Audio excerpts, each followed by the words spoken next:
Yeah, we're live now, Chair. Great. Thank you all. Right. Good afternoon, councillors and ladies and gentlemen. Welcome to the Health and Wellbeing Overview and Scrutiny Committee on Tuesday, the 12th of January. Welcome to you all. Thank you for today. We've had to rearrange today's meeting from last week, as many of the reports would have had to go out before the Christmas period. And obviously a lot of the information wouldn't have been in there, so thank you for your indulgence for that, and it will be back to normal next month.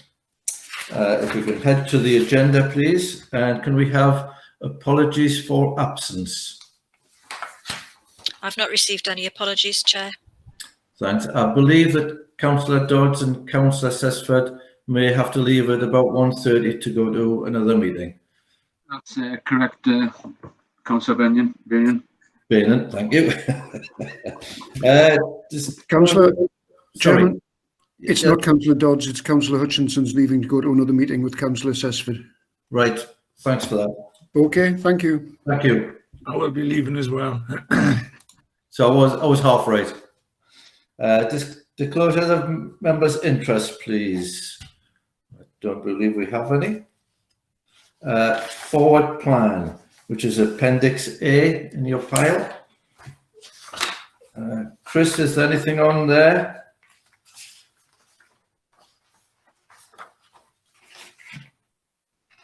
Just really for information? Sorry, Chair. Yeah, you seem to have skipped over the minutes item. Do you want me to do the forward plan now and go back to it? No, thanks for that. You're dead right. We'll look at the minutes of the last meeting. Are there any queries or comments on the minutes? Can we take those as read? Thank you for that. Thanks, Chris. Now we can go to the forward plan. No problem. So the forward plan's there for members to note. There's an item on there for the Corporate Services Scrutiny Committee on the 8th of February, which is the budget. Okay. All members will receive an invite to that meeting if they haven't already. And the chair of that committee has asked that you let him know if you wish to attend, so he has an idea of numbers. But yeah, so all members will be invited to that. But other than that, the forward plan's just to note. Thanks for that, Chris. Yeah, thank you. Item number 5, reports to consider North Tyneside and Northumberland Safeguarding Adults Annual Report. And I believe it's Paula. Yes, I see Paula's here, is going to give that report. And I believe it's your last report, Paula. It was supposed to be my last report, Chair. Right. It may not be now, but that's up for discussion, so we'll see what happens. However, so thank you very much for inviting me to come along and present the Safeguarding Adults Board report. As you rightly said, it is a joint report between North Tyneside and Northumberland because we have a joint Safeguarding Adults Board. However, clearly for this purposes, I'm really just going to speak to the Northumberland aspect of that, although there's some shared bits. So in terms of the context, the annual report, we have a statutory requirement as a Safeguarding Adults Board to produce an annual report. The report dates from April 2019 to March 2020, which is a long time ago now, especially in these times. However, and usually we would have brought the report earlier to scrutiny, but peak COVID's interrupted lots of things, including this. So I think what I'd like to do, if that's okay, Chair, I'll go through the annual report, but also I might just give you a brief update on some of the things that we've been doing to mitigate the impact of COVID in more recent times, which started in March, of course. So, and how we've managed those risks and how we've gained assurances from partners regarding those risks. So just to sort of give some context, the CARE Act 2014 requires that we produce and publish the annual reports, and the idea is to set out how effective our work's been during this period, highlighting any areas that we need to make for improvement, as well as any good practice that's occurred. So the multi-agency arrangements within the SARB are there to ensure that all partners work together in a coordinated way to safeguard adults at risk. And those organisations that have a duty to protect adults at risk of abuse and neglect are part of that partnership. However, there are 3 statutory partners, and that's the local authority, the CCG and the police. But we have a number of relevant partners, for example, the health trusts who operate locally, the voluntary organisations, probation, and also some lay members, which give a very helpful perspective to our work as well. So this is speaking specifically during the annual reports period, there was an increase in concern notifications and subsequently safeguarding inquiries. And we see that as quite a positive thing in one sense, in that things are being found, discovered, looked at and reported. We'd have concerns if these drop, and that's something we've been watching over the last year actually in the context of COVID. So the majority of if you like, abuse is something that's been happening in people's own homes. That's the majority of the cases that have been investigated. But there has been others as well in nursing and care homes. Most categories of abuse, they're physical abuse, but there's also psychological abuse, neglect, and also other types, for example, financial. But the majority has been physical abuse that have been reported. There's been a number of achievements in the pieces of work that have been put in place over that period, including further development of the MASH, the Multi-Agency Safeguarding Hub, which is a joint children and adult safeguarding arrangement hub that actually is quite unusual, because most MASHs are either children's or adults, but we in Northumberland feel it's a real benefit to have a joint adult and children's MASH, because things don't end start when children reach 18 and become adults.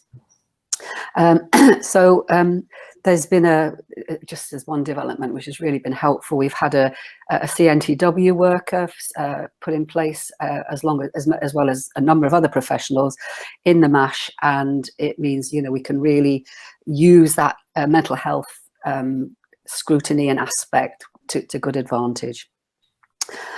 So the other thing which I particularly like is the Herbert protocol, which has been put in place for partners, and it's a proactive approach which prepares information about vulnerable adults, who perhaps people with dementia, and who if, for example, they go missing, which happens, we have that information on record, so that the police can be immediately given that information, describing the person, giving phone numbers, the background, and so forth.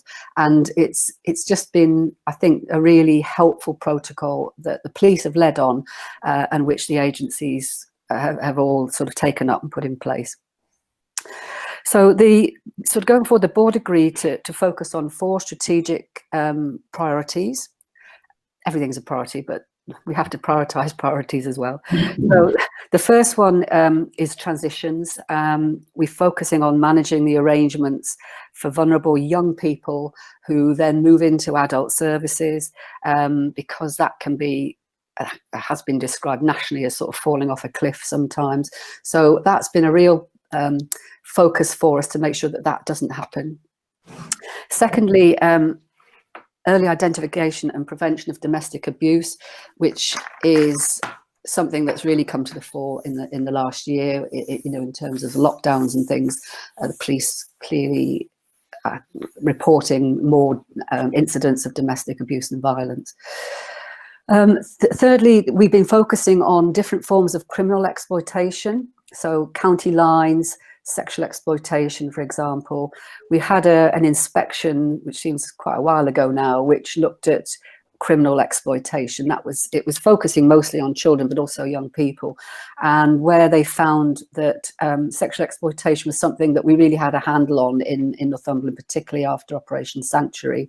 There needed to be more work done around criminal exploitation, not just of young people, but also of vulnerable older people as well. And there's been an awful lot of work done around making sure that our processes, our information and intelligence has led to some improvements. It's not a massive issue in Northumberland, but we don't want it to become one either.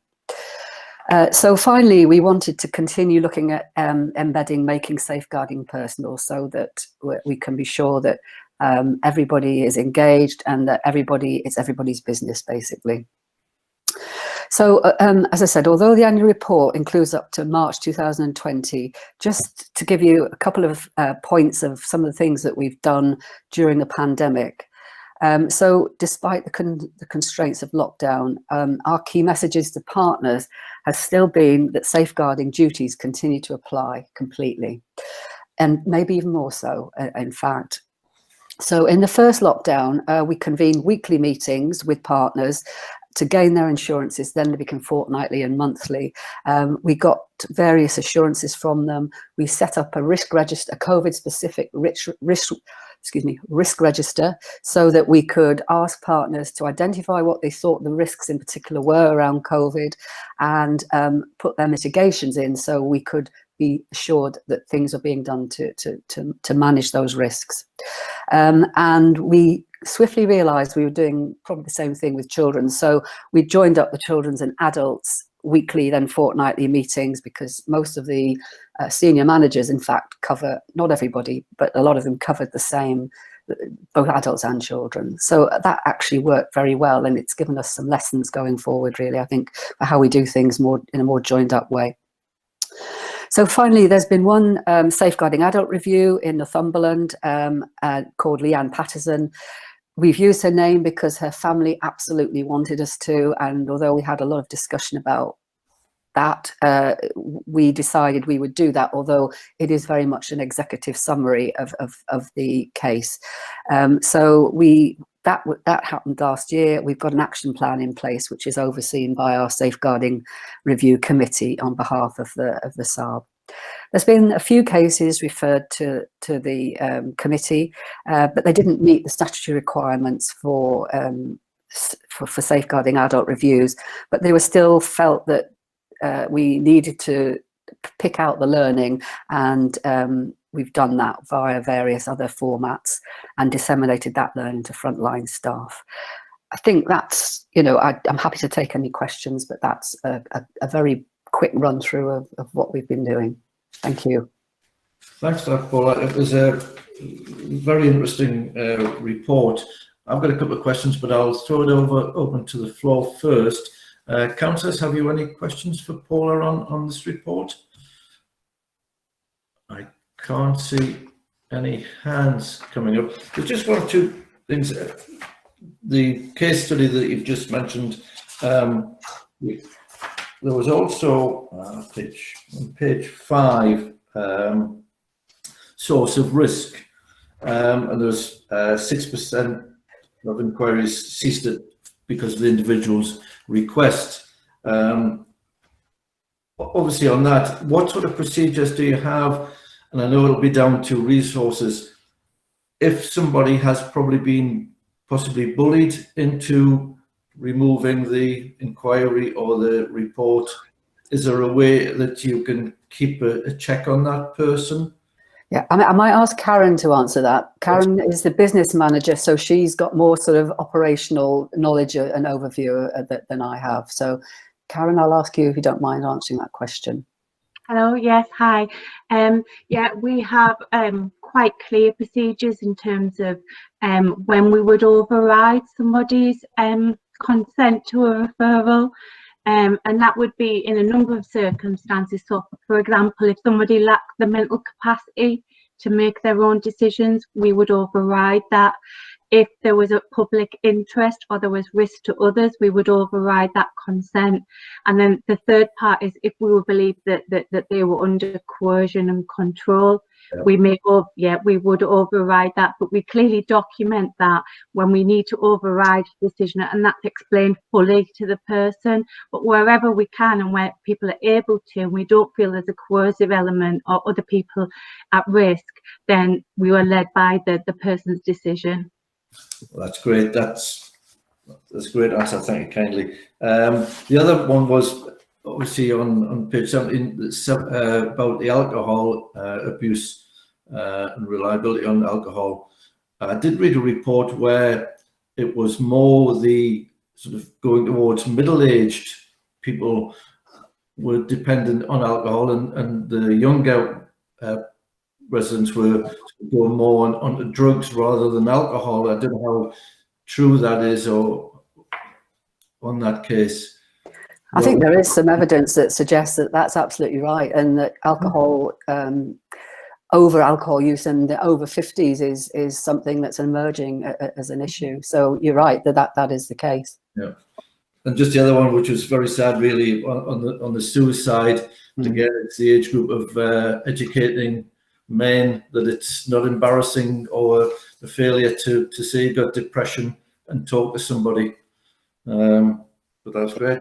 Yeah, there's a lot of work being done around suicide, and as you can imagine, that's particularly something that we're concerned about during the sort of pressures of COVID. And public health in particular have done a lot of work, and the CCG, a lot of work around the suicide strategy and management and sort of interventions that we're putting in place across the board with that. Great, excellent reports.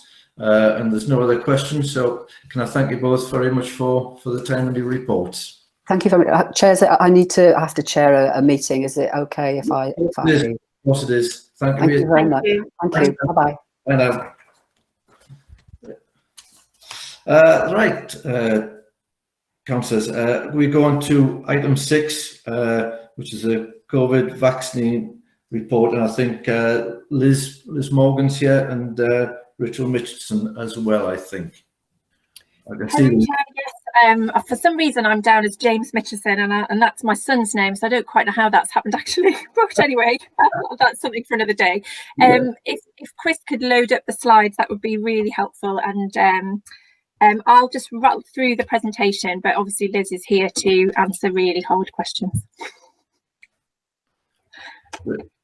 Can I just say to members that there could well be a lot of questions on that, and as usual, could you just sort of put your hand up, and if I don't see you, one of the officers will, and we'll come through you. It's just quick and easier if you can go through the chair as normal. Thanks, Candy. Thanks, Chris. Brilliant. Thanks very much. So just to go on to the next slide. This is very much part of the national comms, which is really a key message for everybody today. Although it is very exciting news that we've got the vaccine, it is about being patient and waiting your turn, and the NHS will contact you when that turn comes out, and we're trying very hard to push that message. Next slide, please. So it is exciting for the NHS. The eyes of the world are absolutely upon us. You'll have seen lots, I'm sure, about this in the media. From a primary care perspective, we've had a phenomenal response from the GPs. They're totally on board with delivering this life-saving medication to the population, and have really radically changed how they're working in order to accommodate this. As you'd expect, we are dealing with lots of queries and concerns and requests, and it's very noisy.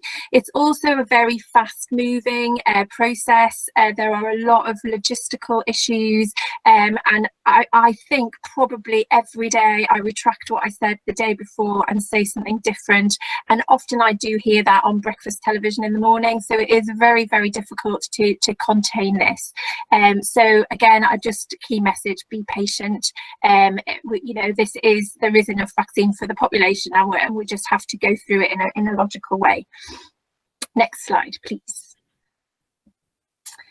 So general update, really, just so that you're clear how we're operating this in Northumberland, although I must stress this is a national programme, so we are very much following a lead in a very command and control way, following the national programme. However, we do have local vaccination services, which for you and I are primary care, and we have 10 sites across Northumberland, and so the GPs have grouped together to put sites along the lines of how they work within their networks, to work together to do this where they've got space, which I'll come on to. So we've currently vaccinated over 32,000 people in Northumberland, and that first target group is our over 80s healthcare staff, care homes, and the staff that work within the care homes. I believe, I am told by my primary care colleagues, that by the end of this week we will have vaccinated all the care home residents in Northumberland, which is brilliant news. And there's still a bit of a mop up of staff, because as they've been in, they've done the staff, but some weren't on duty on those days. I'd really like to be able to show you more data, but we just don't have it. It's all controlled nationally, and we're really struggling to get hold of the data that we are inputting. But we are hopeful that that will improve. So that's what's happening in primary care. I will talk a little bit more about that as we go through. We also have in Northumberland hospital hubs. So Newcastle hospitals are operating out of the Centre for Life. So the vaccine that Newcastle Hospital gets for their staff to vaccinate, they've actually moved their services to the Centre for Life. I think the RVI site is very difficult for access, etc. So they're using the Centre for Life. The Centre for Life is, I will also come on to, because that is a national centre as well. Northumbria are wanting desperately to get their Wansbeck site up and running for deliveries, and they're getting a delivery this week. But just before Christmas, they had a delivery, but at their North Tyneside site. So they've started doing their staff within that site. So as they get on board in Wansbeck, they'll be able to start doing the Northumberland staff too. The Mental Health Trust, CNTW, just got their delivery this week, and they've gone straight to the Oxford vaccine. I will talk a little bit about these two vaccines, but the Oxford vaccine is an easier vaccine to move around. It's easier to store in the fridge, etc. And obviously CNTW have staff on a number of sites, but their site for that is in Newcastle, but they're going to be doing their staff there. As well as any over 80s that might be in their care sort of longer term. From NIAS's point of view, they are being supported by Newcastle hospitals, and primary care have done some of their staff, and they have also now received their own set of vaccine, but they were just struggling with a site in which they could use to vaccinate, but they are now getting through the NIAS staff as well. As I mentioned, we have a vaccination centre, which is the Centre for Life. So we've got Newcastle operating out of there, but it is also a national centre. I don't think it entirely expected to be doing the over 80s group. I think initially the plan was that they would do more of the mass population, but now they are also focused on the over 80s people which live in a certain distance or time to travel, and again, this is a national part of the programme, and letters are sent out nationally for those over 80s that haven't already been vaccinated. That is just starting this week, so that is quite new, and again, it's a national booking system, so people book directly on. I think there is concern this will cause a level of confusion in the system, and we're just going to have to support primary care to answer those queries, because inevitably that's where they go to. We are expecting more sites to come on board. So 7 more sites across the northeast are expected. I don't exactly know where they are. We haven't had confirmation of those, but that. And I'm not sure whether we'll have a site in Northumberland yet or not, and pharmacies as well. Again, as the Oxford vaccine is easier to use, we're expecting that pharmacies will also be getting the vaccine, which will be good. It just increases the sort of noise and volume that's around, and maybe a bit of confusion for people. Next slide, please. So just so people are clear from a primary care perspective, we started on the 15th of December. We've got 10 sites in Northumberland, and initially it was very much staggered the starts, because it obviously took us some time to get these sites up and running. We had, I've just grouped sort of 3 waves here. So Valence PCN has 2 sites, one at Brockwell, which is in Cramlington, and one at Lintonville in Ashington. Cramlington and Seaton Valley PCN have 1 site at Village Surgery, which is in Cramlington. Blythe PCN have a site at Railway Medical Group. Wansbeck have been using Ashington Cricket Club. And then the last to go were really the North and the West, which I guess have had their own challenges, being our more rural patches. In the West, we've got 2 sites, one in Ponteland, one in Hexham. And well up north, we've got 3 sites, Alnwick, Campbell and Berwick. Next slide, please. So when we were given this task, we had to look very loosely at, we had some these were the criteria really that we had to look at. So we had to look at the number of the population that were over 80s, and this was part of the logistics of delivering the Pfizer vaccine because they come in large trays of 975. So we couldn't go to a very small practice who wouldn't have that volume of patients to access that. Clearly we have a very high principle of we cannot waste this vaccine. We did look at health inequalities and deprivation levels to see where our sites should be. We had to look at the workforce availability, how primary care were currently functioning, and some of this came back to how confident the CCG felt about the particular sites that we used. Next slide, please. So you may have heard in the news lots of noise a little bit about the second dose, and this was a change, again a national change in policy around the second dose, which again has caused quite a lot of confusion. So obviously the first group of people are our over 80s, and when they were very first booked in for their first dose of the vaccine, we were told very clearly we had to book the second dose at that same time, and there was a very short window of 21 days between the vaccines. That position changed in between Christmas and New Year, and the medical experts informed us that it could be within 3 to 12 weeks, and actually it was far better to vaccinate more of the population with 1 dose than it was to do less of the population with 2.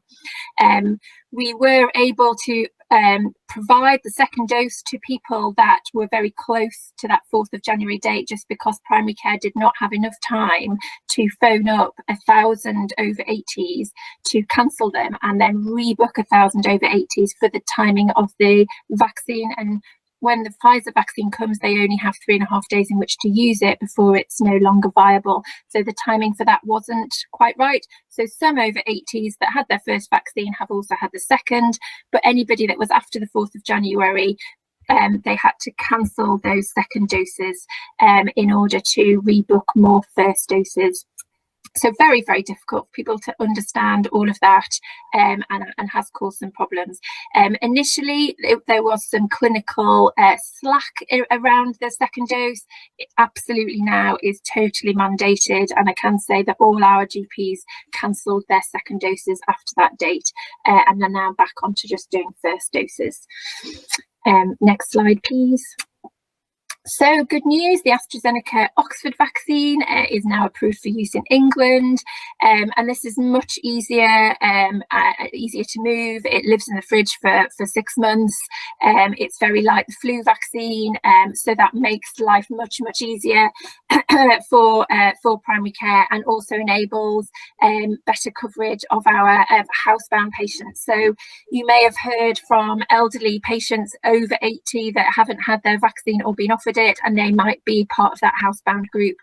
We haven't been able to provide the Pfizer vaccine to them because of the ability to transport it. So the AstraZeneca vaccine is with primary care now, and that is a big focus of what they're doing this week and over the weekend. Next slide, please. And you may have also heard we have a third vaccine. So we have Moderna vaccine as well, which has just also been approved this week. Again, this seems to be an easier to move and stored in a fridge, so that does feel a little bit better. We don't know when this is arriving to add to the collection of vaccines that we've got, but we believe the UK has ordered an additional 10 million doses of this vaccine. So we'll wait and see when we hear a little bit more about that, but that is looking like it might come into the UK from the spring. Next slide, please. So just wanted to remind people of the priority groups in which we're vaccinating. This is on the sort of national website, this sort of ladder of age categories. So currently, as I've said, we're doing the residents within care homes, older people and staff working in care homes, which we've broadly completed, or we will have done soon, I think, by what I'm hearing. And those that are over 80s, and obviously the health and care workers. So as hospital hubs have kind of set up, we are trying to think that primary care might focus more on the patient groups and the hospitals will focus more on the health and social care groups. We work very collaboratively in Northumberland, so we're very open to working together on that. As Northumbria have obviously got vaccine in Wansbeck, it might be that the primary care sites, certainly I think Berwick Infirmary staff have been done by the local practice. It might be that the local practice look at supporting Hexham. So we will work quite collaboratively in order to get through the staff groups as much as possible. And then obviously the next group we would look to is the 75s. And again, as it is a national programme, this is a fairly strict arrangement, and we are told when we can move to the next vaccine, to the next levels down, the National Centre having lists of our populations and sizes through primary care records. Next slide, please. So yes, this is really just saying that the GPs know their populations very well, and they're just working through those priority groups. It's really important that we avoid waste. Sometimes people just don't attend, and that's why people are then looking to other groups like staff to do that. All our PCNs have sort of like a backup list potentially of health and social care staff who they can call up at short notice, who might be able to access the vaccine quicker. I'm working really closely with the adult social care teams to get lists of all the home care staff, so that we're all ready to give those out, and some of them have already started to be vaccinated as well. Next slide, please.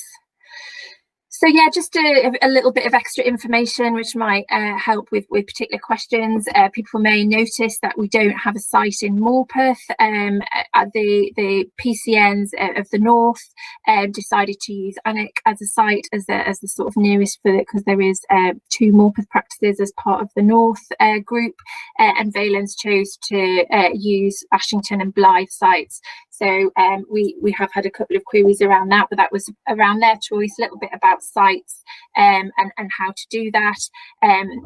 I think that may get filled as we go around with community pharmacy sites, you know, but we're certainly aware that may be seen as a bit of a gap.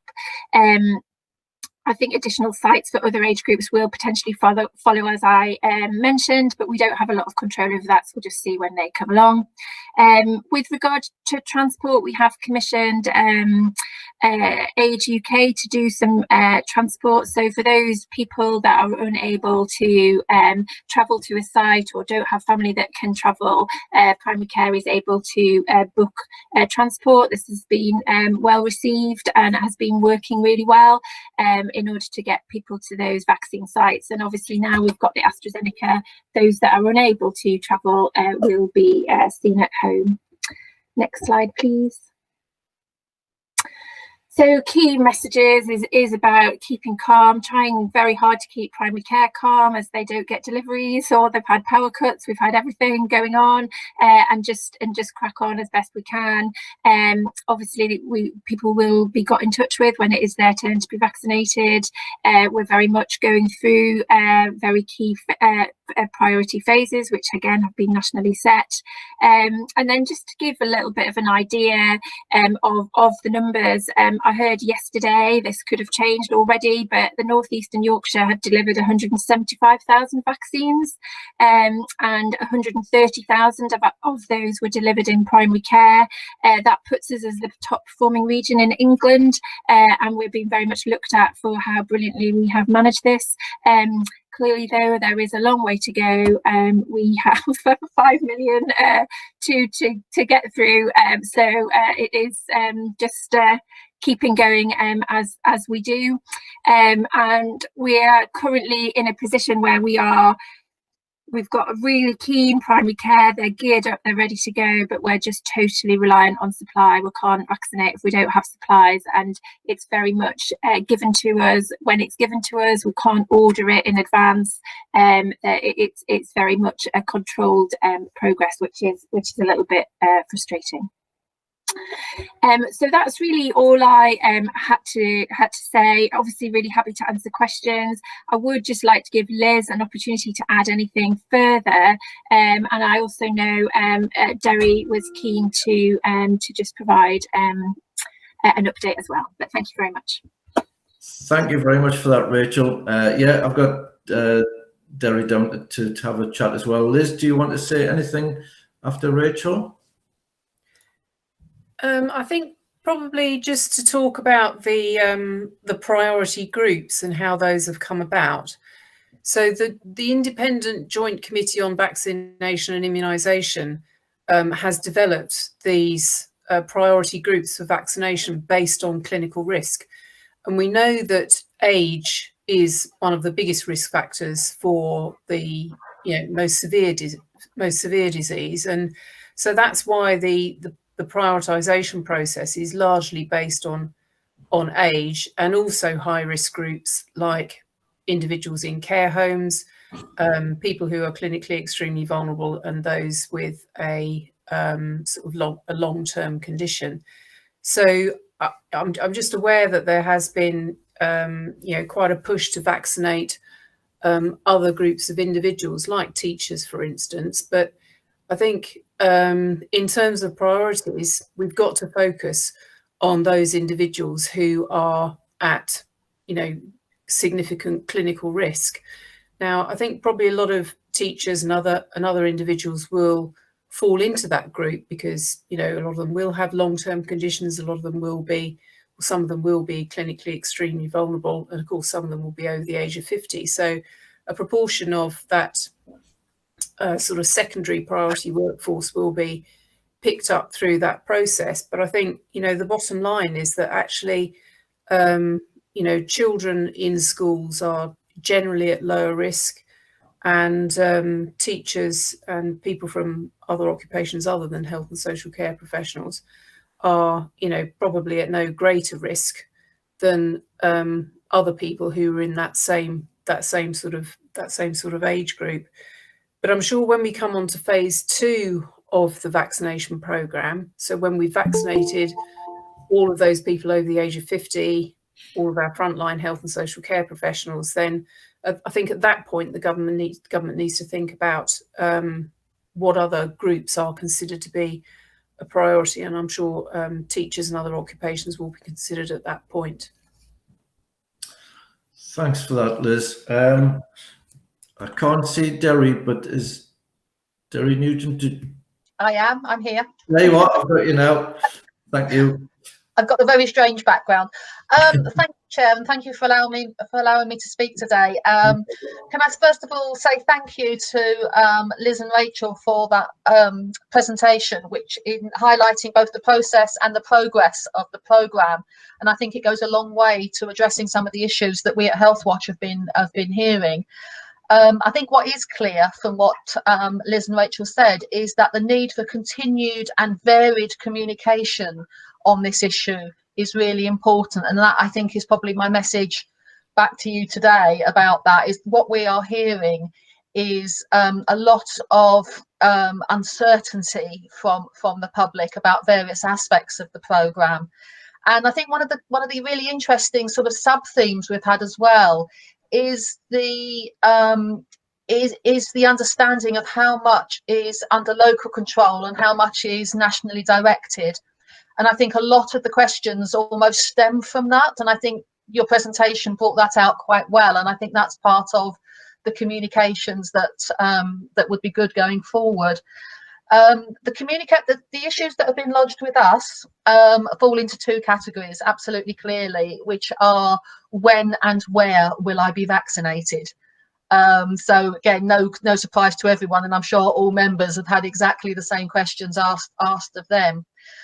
Because of that, this is the first time that we have actually, as Healthwatch, produced our own communications during the pandemic, we've been very careful up until now to use nationally national communications and the local communications, but what we're very clear is that there was a message about being prepared, about people being prepared to be vaccinated, and there were some very clear messages that needed to get out. And as I said earlier, different messages, different channels, just doing it as many ways. So we've prepared some materials under the heading of Be Prepared. I'm going to try and share something with you just so you get an idea, and I'm happy to send it to you later, but I'm going to try and show you what we've produced. Can you see that? No. Does that come for you? Oh, no. That's not come up for you. Right, okay, I will come out of that then. There we go. I won't do that anymore because that wasn't helpful. But I'll send it to you later. But we've done some nice graphics which are about asking people to be prepared in terms of making sure that their details are current and up to date with their GP practice, because one of the things that we're aware of is that if people, especially older people, are being contacted from a not recognised number or a number withheld, they may actually not answer the phone. And so we're asking people to think about that and how they might address that. But the other big issue is travel. And again, one of the things we're asking people to do to be prepared is to think about how they are going to get to wherever it is they need to be to get their vaccination. And the where to go is definitely a big issue with the uncertainty. It's not only about where people not knowing where they will be going, and I was really pleased to see some of the detail on the presentation that makes that clearer. But I think it's also that issue of how they are actually going to do it, and especially if people haven't got their own transport. Now, given the priority groups we're talking about, over 80s, over 75s, we are talking about a very clear group of people where own transport might be an issue, and that's certainly what we've been hearing from the far west and the north. So the rural areas, that's where we've been getting the feedback, and certainly it was interesting to hear about the Age UK commission, but again, the people we've been talking to weren't aware of that. And again, I know there's a balance in all of these things, but again, it's about okay, if people don't know about it, what can we do? There's also the commitment to the 10-mile travel zoning coming in, and people wanting to know more about that. And it's also obviously noting the greater use of the local centres, and again I think that will go to some way to allaying people's fears about where they might need to travel to. But what the other issue is that we're also hearing around any of that is that the last minute arrangements. And I know that this, to maximise the take up of the vaccine, it might be that if to fill up the lists, people need to be contacted at the last minute. But again, it's about that. The more options there are for travel, the better, because people can then with confidence take up an offer at the last minute. And it's again, especially from the more rural areas. So I suppose my last question, my last point is that from what we've been hearing, it's what else can we do to help people and relieve their uncertainty and maintain momentum, because I think that's one of the things that we as Health Watch are really keen to play a part in, making sure that people are ready and prepared and can take up their vaccination when it's offered. Yeah. So that's what I'd say from Health Watch at the moment, and thank you for that. Thanks, Derry. Sorry, I should have introduced you first. Derry is the project coordinator for Health Watch Northumberland. Thank you. Can we go over to questions, please? I have Councillor Laurie first of all. And if you, I'm getting you. Councillor Laurie, would you like to go ahead with your question?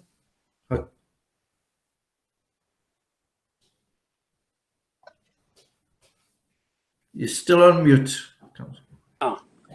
There we are. I'm clicking to unmute on my face one instead of at the bottom. I do apologise. I've got a couple of questions here. I'm concerned about the vaccine being 975 trays. Can those trays be split up? I'm not sure, Rachel. Is that itself or? Yeah, so initially, no, it couldn't. It was absolutely fixed. But then as we went further down the line, it was able to be split, and the practices have all got cool bags and gel coolers, and that's what's enabled us to get out to the care homes as quickly as we have, because we've been able to split it down and take it out to the care homes. So yes, it can is the answer to that. It Great. still arrives in the big trays. It still only has a shelf life of a few days when it comes, but once it has arrived, they can pack it down. But it still is quite logistically challenging. The practices are keen to get more AstraZeneca vaccine for that very reason. Understood. So if they can split it up, can that mean that the district nurses can take vaccine out to the vulnerable and poor who haven't got the money to travel to these areas or the facilities? Yeah, so we can't. The Pfizer vaccine isn't possible to go door to door. It's been able to be packed down to sort of smaller numbers to go to a care home where you've got a still good bulk of people to do. The AstraZeneca vaccine is the vaccine for that purpose. So yes, the district nurses are supporting the programme, and they are out and about this week. They've just started this week, so we've only just got the vaccine this week for that very reason. So yes, they're supporting. Great. And I have one more question for you. As soon as we've done the over 80s, how quickly are we going to roll into the younger groups? Is it just a case of following on, or is there a government deadline? Yeah, we'll wait to be guided on that, really, is probably the answer to that. Obviously, the other group is the health and social care staff. So that is a top priority group of staff to do before we move to the 75s. But we will be told when we can when we can do that. Maybe you could ask the question before you wait to be told. Honestly, I'm totally asking. Yeah, no, totally asking all the time. But yeah, and I think equally, we're very clear that we can't avoid waste. So some practices will have got through, have a smaller population of over 80s, will have got through them, have done more stuff. So there is a little bit of flexibility, but generally speaking, we have to wait for those instructions. Great, thank you very much indeed. Glad to see common sense is playing its part. Councillor Lorry. I've got 4 other councillors which have indicated they want to speak. Councillor Hutchinson, Councillor Simpson, Councillor Rickaby and Councillor Nesbitt. Councillor Hutchinson.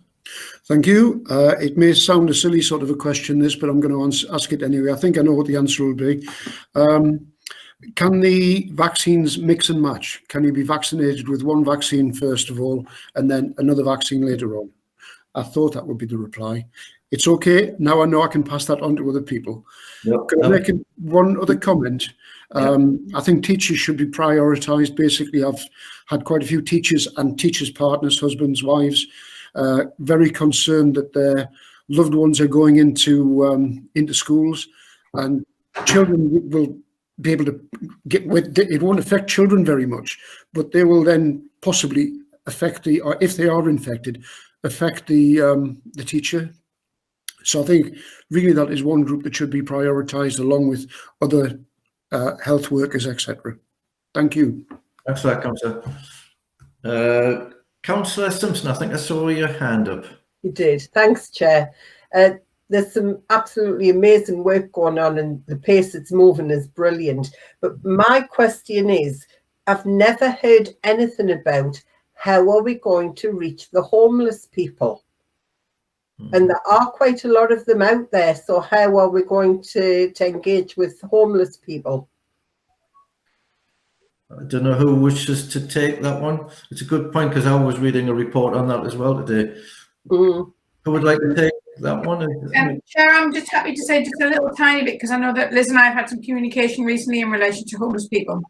As part of the COVID regulations, guidance and support that was issued, local authorities have been urged to give an undertaking that they will ensure that any homeless people they find will be rehoused or will be provided with accommodation where they are willing to accept that accommodation. There are, of course, some people who are not willing to accept that, and that does provide us with a difficulty.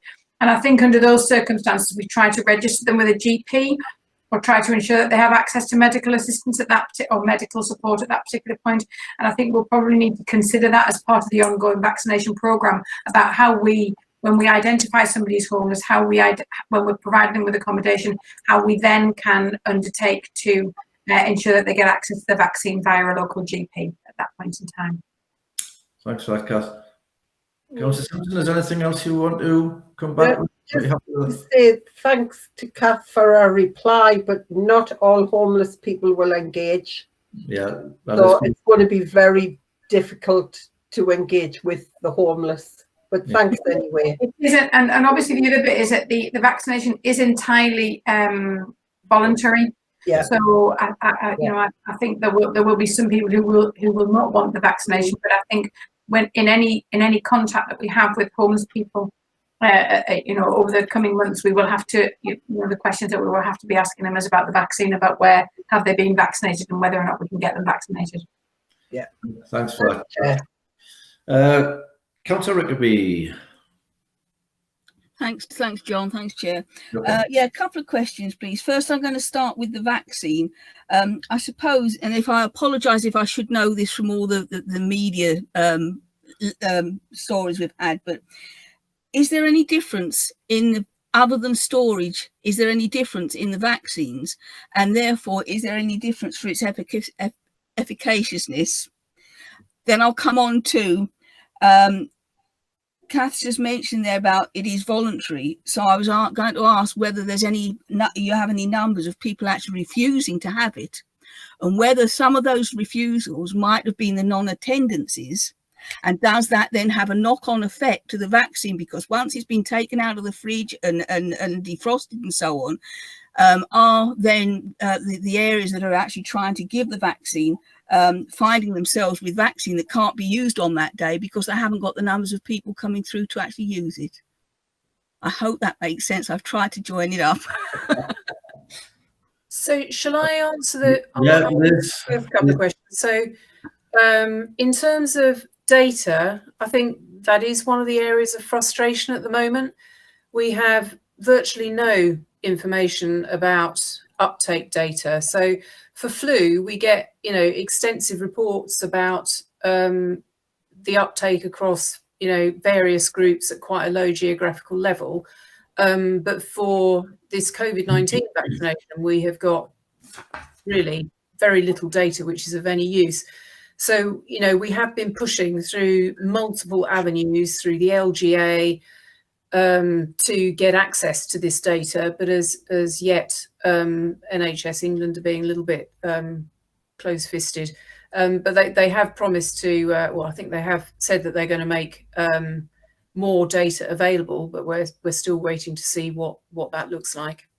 And in terms of efficacy, there are some differences between the vaccines. So the Pfizer-BioNTech vaccine is about, it will prevent the symptoms of COVID in about 95% of cases.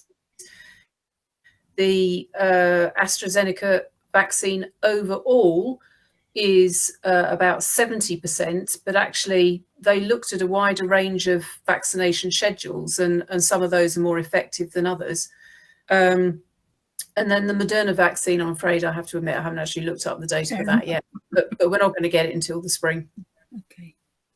And then I can't remember what the fourth question was. The third question was rather. It was numbers refusing, and whether non-attendance were numbers refusing, and whether it had a knock-on effect then to the then defrosted vaccine. So I suppose I can just help. I know that Liz has kind of covered that a little bit with the fact that we don't have the data, so that's really frustrating. I can say from the over 80s perspective, we've had very little refusal. They have been literally coming an hour before their appointment. They've been so excited to get out the house and have it. We have had some refusals from care home staff and home care workers, but again fairly minimally, and from what I'm getting reports from primary care, so mostly we've had a very positive response from that, but hopefully we will get some more data and then we'll be able to really understand that. We haven't we haven't wasted any data because we've primary care have been able to do their own staff. A lot of them are sited near other hospital sites. They're well connected with local pharmacies, so they have been able to call on. And as I said, they all have a list of sort of emergency contacts of people that work within health and social care who are happy to drop everything and turn up for a vaccine as and when they're doing their waves. So we've been very mindful of using the vaccine that way should there be any do not attend, but we haven't had too many problems so far with that. That's really good to hear. And obviously, you know, as anybody here would say, we think you're doing a cracking job. And I'll be honest, as soon as my letter pops through the door, I'm there. I'm just not quite there yet, thankfully. But I suppose if we do start to see non-attendance or refusal, I suppose it goes back to the normal thing about when you know, pre-COVID, when you make appointments and then you get people saying we've had so many non-shows. Maybe that's then the time to sort of try and get a message out to say this is important, and all right, you don't want it, but give the opportunity then for somebody else to have it. But thanks everybody for doing a cracking job. Thank you. Thanks for that, Lizzie. I've got Councillor Nesbitt. Yeah, I think two of my questions have actually been answered. Yeah, well. What was about the cancellations, how, you know, what was happening there, and the other one was about the difference of the vaccines. So that the questions have been answered. Thank you very much. But I think amazing, because I'm keeping an eye on the Blythe one, the railway, and they're doing a fantastic job. That staff is absolutely outstanding. They've done a cover up, they've done everything. You cannot ask for anything more than what they're doing. So I just like to say that they're doing an amazing job, and well done, all of you. Thank you. Here, Kath. I think we all echo your comments. I can't see any other Councillor Bowman. Yeah, thank you, Chair. I just want to ask a question about the numbers that vaccines have been given. You say it's 32,000. What areas of the northeast does that cover, and what's the population? And so it's like what percentage of the population have already been vaccinated? So I might not be quick enough with my maths for that, but 32,000 is Northumberland. And obviously we started doing this programme on the 15th of December, so it's still very early days, and this isn't that we couldn't do more, but we are reliant on the supplies of the vaccine that come into the hands of primary care in order to use it. So that is a current Northumberland position, and that in fact was yesterday's. It's probably changed today because they're busy vaccinating today as well. We just need the better data, and then we'll be able to come back to you. And it is extremely frustrating that it's held very nationally at the minute. It's all been collated, but we just haven't got our hands on it. Like Liz says, we used to knowing lots about flu, every different angle, but with this we haven't got that information. But as soon as we have it, I'm happy to, if we can, we'll share it. Absolutely. Yeah, thank you very much for that. I did look up the population in Northumberland. 2019, it was 320,000. So I take it that 10% of the population in Northumberland have been vaccinated. So that's really good. Yeah. In such a short time, that's a really positive message. Yeah. Thank you. Thanks, Councillor. Thanks, Rachel. I can't see any other hands up. Most of my questions have been answered. One on the vaccine. The vaccine, and this would probably be a stupid question, is only to prevent the infection. You can't give that to people who are in hospital with the COVID already. No, that's absolutely correct. I mean, what the clinical trials looked at was the ability of these vaccines to prevent the symptoms of coronavirus. And they also looked at some markers of immunity as well. But what we don't know is whether it is a sort of sterilizing vaccine, whether it actually prevents people from transmitting infection. Yeah. That's what part of the sort of ongoing research is looking at, is, actually does this vaccine prevent transmission? Thanks for that, Liz. I can't see any more councillors' hands, so can I thank you, Liz, Rachel, and Derry for the reports. And I think we all want to echo what all the councillors said. Thank you very much, so much for all your great work and all your teams. If you can pass that message on, please. Thank you from us all. Oh, brilliant. I appreciate that. I'll feed it back. Thank you very much. Thank you, Kate. Thanks all. Bye-bye. Right, let's get back to the agenda. Item number 7, CEDA. We had a report last January. This is a follow-up, and I believe Tony Railton is about to give the report. Yep. Thank you very much for having me to come back to present. Now, I'm just going to see if I can do it from this end, or whether I've got to have James to do it. No, James, would you mind taking over, showing the report, please?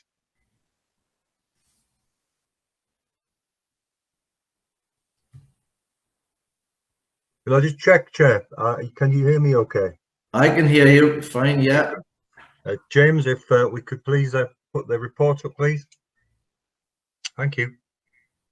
In fact, Chris, not James. I was just about to ask who's James. Yeah, it's me.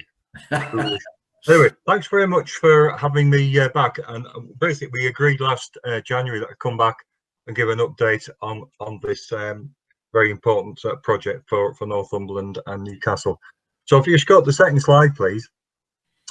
Basically, the CEDA programme, it's got 3 main bits. I'm going to talk to you today about the 2 parts that are in and affect Northumberland particularly. The first part is the new learning disability and mental health secure facilities at Northgate Hospital, and also improvements and a change of arrangements at Ferndean Children's Hospital in Prudhoe. The third part is a transfer of acute services in Newcastle and Gateshead, which I'm not going to discuss with this particular committee. Okay, Jim, Chris. What it shows on here is we've got a movement basically of services from Newcastle into Northumberland on a couple of levels. So currently secure services in the St Nicholas Hospital site in Gosforth, they move from there to Northgate Hospital, and also the medium secure facilities for young people and teenagers at Elmwood, which is also at St Nicholas Hospital, they move from Newcastle to Prudhoe. So that moves inwards to Northumberland, quite a lot of services and quite a lot of capital and revenue investment. Thanks, Chris. So when I came last year, we were at the foothills of getting Department of Health and Treasury approval. We had a lot of planning applications lined up. And just to say that we are now in a position where all the planning applications have been approved, and that the Department of Health and ultimately Treasury has approved the full business case that supports all this work. And you can see on there, I've split that up into 3 sections. Basically, the enabling work at the Northgate Hospital started in the summer, and as we are now, it's sort of moving into the main sort of building phase. And we should be completing construction at Northgate by Christmas in 2022. And that will allow us to transfer all patient services that are moving from the existing Kenneth Day unit on Northgate site and the Bamborough Clinic facility in Newcastle. They'll be in, and the new service will be working by March 2023. So far, so good with regards to COVID restrictions. The construction industry has put into place a number of management agreements and arrangements, which thus far has allowed most of the work to continue unaffected on the Northgate Hospital site. So we've not got behind programme as a result of COVID or any other things on the Northgate site. With regards to Ferndean at Prudhoe, the main work there has just commenced, and we're moving through from like the preparatory work to main work, and I'll show you a little bit more about that as we go through the presentation. And again, we're not envisaging any COVID related delays on that particular project. Could we go on to the next slide, please? So here are the main things, basically. The Northgate Hospital part of the CEDAR programme was included in part of the Prime Minister's announcement of 40 new hospitals. So we got sort of tied into the announcements that were linked to the government coming out of COVID with new capital schemes, and we got caught up with that. So we're now formally part of the 40 new hospitals programme. Importantly for us, we've got firm treasury agreement for all the money that we asked for. Going forward with actual delivery of services, new models of care, staffing models, and revenue funding for the new services have all been supported by the relevant NHS providers and commissioners. So that's right across the whole of the north of England, and for some of the services, NHS England itself actually commissions those services. So the money's in place. We've got agreement with staff about the models of care, the models of service, and we're working through with patients, the carers, and various patient representative bodies to finalise and firm up the new models of care themselves. We've continued to have regular dialogue and engagement with local communities. It's been a bit more problematic with COVID restrictions. So we switched from having events where people could come along and ask questions and discuss. We've been putting information through letterboxes. We've done that on a regular basis, both at the Prudhoe site and also at the Northgate Hospital site. The two recent letter drops that we did, one which was just before Christmas and one at the end of November, you might be interested to know, actually only yielded one inquiry. One inquiry was to do with debris on roads from the building site, which we sort of jokingly said to the lady who asked about it, well, it's not our mud, it's Taylor Wimpey's, they're building houses. So I can sort of give that assurance. We've sort of handed out, 180 letters went through letterboxes. We had an inquiry about muddy roads, and we had one inquiry about late night deliveries of milk and goods into the back door of Northgate. And that's the only responses we had from our latest letter drops. The other thing to say is that the focus on all of this is to improve accommodation. I said that when we met last year. It brings us to state-of-the-art buildings.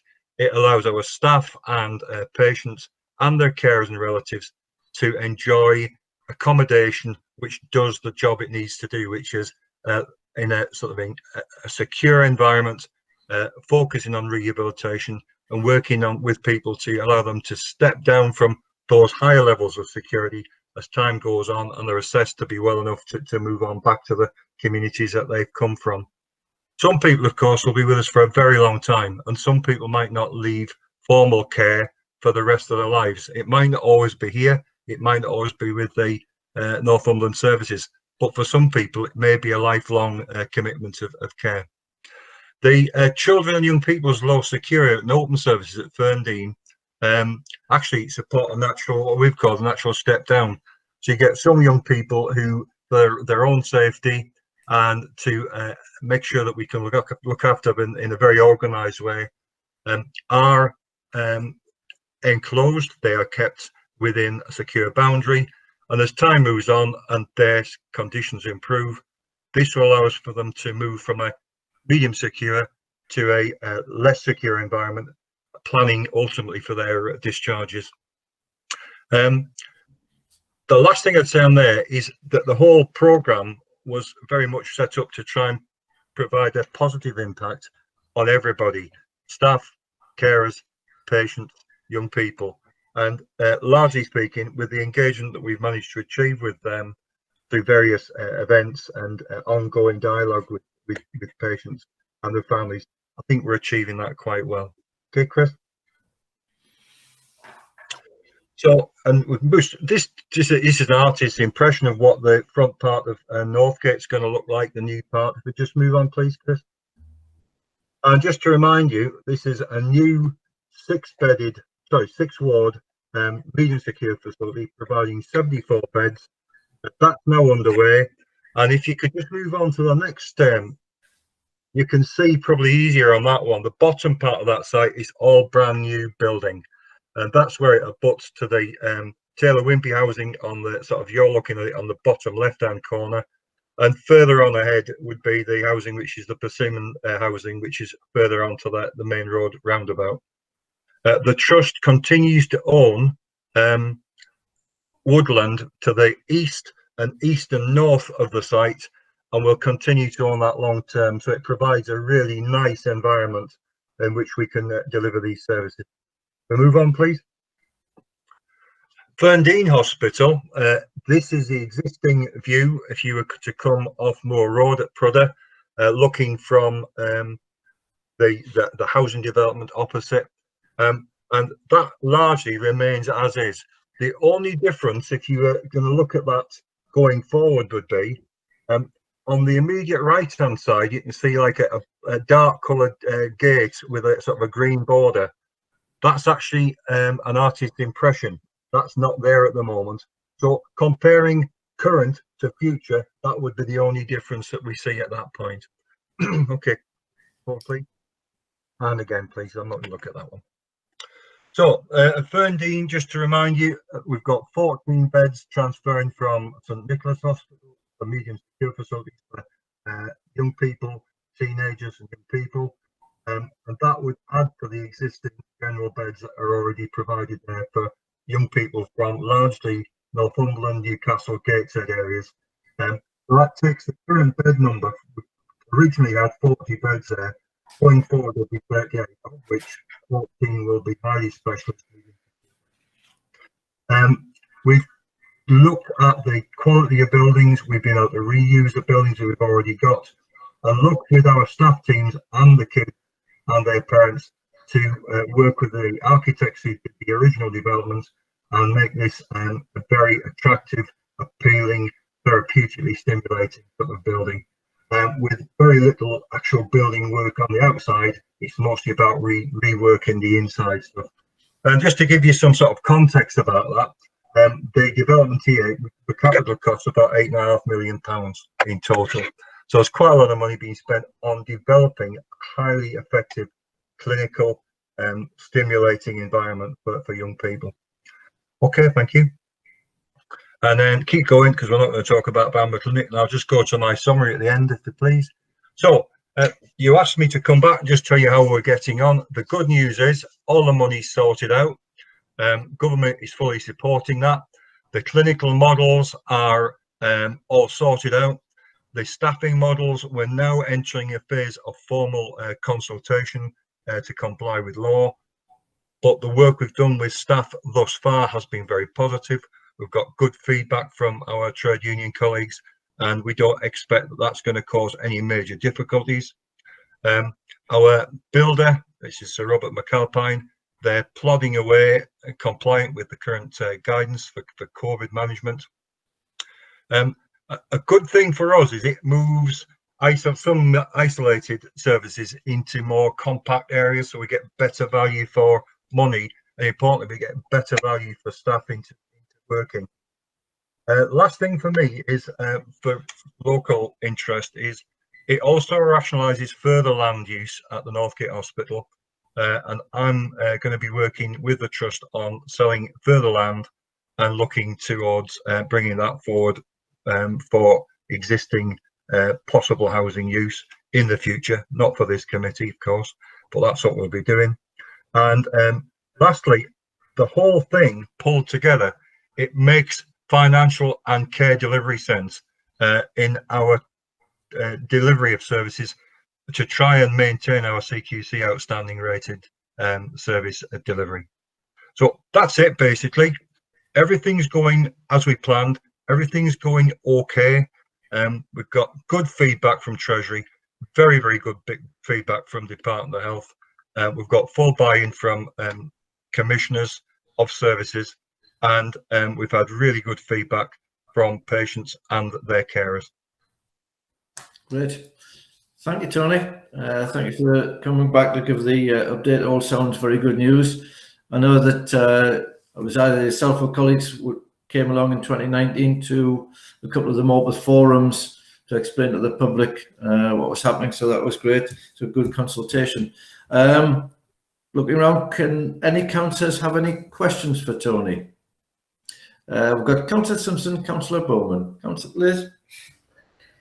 Thanks, Chair. Just one question. It's around Northgate.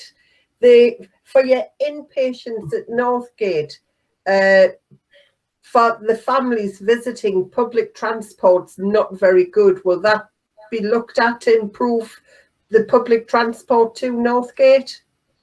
Then we have an obligation in terms of the planning condition to pump prime to the value of nearly £250,000 a new bus service, and that's coming directly as part of a condition. So in terms of local public transport, yes, we've also got a condition to do with cycleways, which might not be for everybody's boat, but that's part of it as well. And the third thing to say is part of the health commissioning arrangements for people who come from a long way off is part of the care package for the person who's an inpatient. Their relatives also get assisted travel and accommodation. So for argument's sake, if you were coming up from, I don't know, Devon or Cornwall, because that's where your person is, part of your overall annual cost plan from the local health commissioner saying Cornwall would include assistance with transport and accommodation to afford reasonable visiting and such like connectivity. But yeah, absolutely. And we are, as I say, conditioned through the county council to include pump prime in a local bus service. And in fact, in the design of the site, we have included, we've modified the design a little bit, and we've included 2 new bus stops. One embedded right into the heart of the new service, and the other new bus stop is on the fringe of the existing Taylor Wimpey St Andrews Gardens housing development. Tony, thank you. That's brilliant to hear. Thank you. Okay. Thanks for that question, Liz. Councillor Bowman. Yeah, I've got 2 questions. One is about emergency beds. Have you got that capacity built in? And the second question is related to the expansion in the future. Have you got the land capacity to do so at both the sites we've been talking about? Okay, so if you imagine the complexity of the Mental Health and Learning Disability Trust, is that we've got, unlike say local district hospitals where you've got lots of different things in one place to be local, increasingly the majority of mental health services are delivered not in hospital, they're delivered in people's own homes and away from hospital. So these 2 particular developments are highly specialist. So in terms of emergency beds, we would never have emergencies coming into the Northgate Hospital site, the part of the programme that I've just described to you at all. People are coming down a well-trodden pathway of assessment and detention for some of them, so they arrive well known. So it's not the sort of services that somebody sort of pops up as an emergency. In that context, they would go to another part of the trust, so they'll go to perhaps Gosforth or perhaps St George's Hospital or even Hopewood Park in Sunderland. But they're not going to turn up as an emergency at Northgate Hospital because it's a highly specialist, you're well known, well assessed, and it's, for some people, it's almost like a facility not of last resort, but a facility of ultimate resort, because there's nowhere else for them to go. That's it. So there's no emergencies. Now, similarly for kids at the Ferndean site, the young people who would be coming into the medium secure facility would have undergone months or weeks worth of assessment in various stages of other secure or medium secure environments. So the Ferndean site doesn't receive, or the medium secure part wouldn't receive emergencies.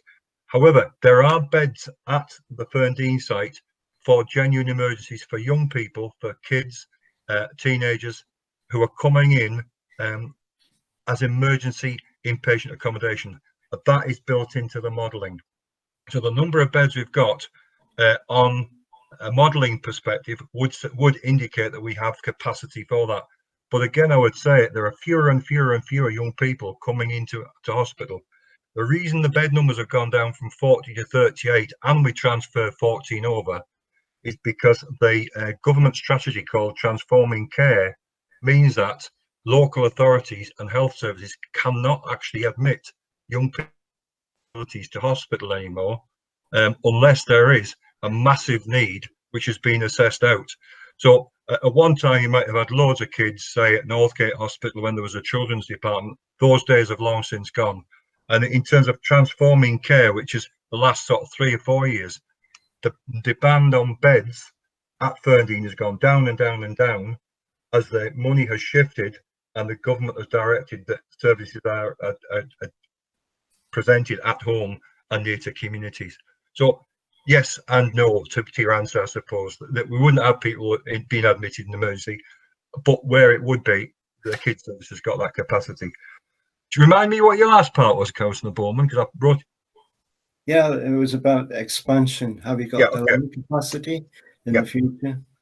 In terms of the Northgate site, we've kept one area for expansion, and that's it. Because again, if you look for the last 20 years and beyond, the emphasis on care for learning disability patients has moved from 200 acres at Northgate. At its fullest, there were just over 1,000 patients in about 1958. That's gone down and down and down and down, and we're looking at sort of 78 beds here, total on site about 115. So the demand on space, as in lots of wards, has disappeared. In terms of making this work, we've had to sell land because we needed the cash receipt from land sales to come in to build against the money that we've got from Treasury. So there is some capacity, but not a lot. And in terms of Ferndean, in truth, there's really little in terms of capacity left. What we've done here is this is the first time we've expanded since it was built 11 years ago, and we've instead of building new buildings, we've expanded existing, and we always knew that that would be the case at Ferndean. At St George's and at St Nicholas and at Hopewood Park, and to a lesser degree at the Carlton Clinic, which is in Carlisle, we have expansion capacity. Thanks for that, Tony. I can't see any other councillors indicating they wish to ask any questions. So thank you very much, Tony, for the update. And good luck with finalising the projects. Thank you very much indeed. We'll let you know when we open. Yeah, please do. Okay. Thank you. Thanks, Tony. Bye-bye. Right. We're going to item number 8. Northumberland Communities Together, and I think it's Maureen Taylor's going to give a verbal report of what's happened over the Christmas period. Yes, thank you, Chair. Good afternoon, councillors. Yes, just to give you an update, Christmas and the New Year holiday have gone relatively smoothly in terms of Northumberland Communities Together. There was a lot of activity in the run-up to the holidays for obvious reasons, in terms of supplying additional support and attention to the community groups that are propping up our local communities in an incredibly a great way, actually. A lot of work around the winter support grant and the arrangements for funding for free school meals and the additional food and essentials support that's gone out to local communities.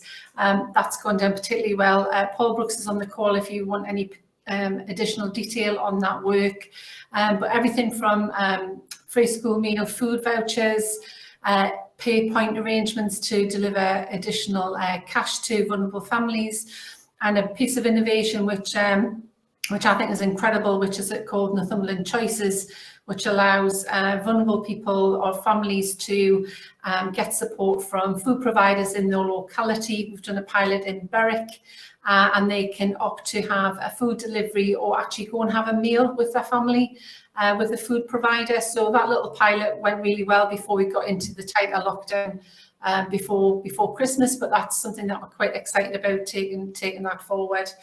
On the shielding front, you're aware we've got 20,000 residents in the county who are classified as requiring to shield. The shielding recommendation is the same as when we went into tier 3 early on in October. The additional advice to those residents is that they need to continue to stay at home, particularly be careful around managing the restrictions and how they exercise, and seek support for hospital attendance or health appointments. So we've just, we do a lot of comms directly and through social media to support that.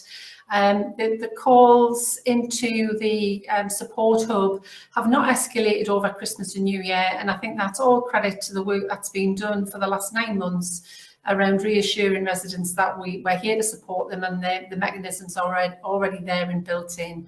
I was a tad concerned just before Christmas about food slots and availability of supermarket slots to support people who were ordering food from home, with the rest of us all trying to do online orders at the same time. That didn't materialise. That concern was mitigated. I think the supermarkets have done a really good job. So we do monitor the shielding list. We have an extra 200 and something, 217, I think, who have now sadly had to join that shielding register. But we monitor that all of the time, and we stay in contact with them. So when the new national restrictions came out, every shielding resident received another letter. So if there's any issues with residents or constituents out there, they will have had multiple communications by text or by letter. What we're not doing is adding to that. We will keep the lines of communication open, but not keep repeating the letters and the information. I don't think it's helpful. I think at the moment, that whole conversation we've had about vaccine, that's the priority. That's about what we want to do and support people to get the vaccine. It does not mean that they no longer have to shield. That's really important. They are still asked to maintain that shielding activity, even with the vaccine. Until we get a high proportion of the population vaccinated, then there are still risks. And it's not proven yet whether, if you have the vaccine, that you don't still transmit. So there's still a few unknowns. So for our residents who are shielded and those people who are vulnerable and living at home, we'll continue to do the activities to prevent isolation, to help with loneliness, to make sure people are feeling connected, because that's really important. We've still got a good few months ahead of us in this, and it's our role in the Northumberland communities together to stay positive and keep those connections moving. But so far I think it's working really well. The food support, the fuel support for vulnerable families, Paul and the team are actively working on that day in, day out, trying to prevent people from slipping back into difficult situations. On a positive note, we're moving ahead with some developments around community hubs across the county. We'll be bringing back some papers potentially in a couple of months' time to let the scrutiny group here know about what we're doing and how that's progressing. So all good in Northumberland Communities Together, unless colleagues on the calls are going to tell me otherwise. Thanks for that, Maureen. And I believe we've got a full written report coming later in the year. Yes. Looking around for councillors, any questions for Maureen? I think it's been a pretty... Yep. Thanks, Maureen. Thanks, Paul. Thanks for that excellent report. Thank you. All right, Appendix D, which is item 9, work programme. Chris, do you want to take anything on that? Thanks, Chair.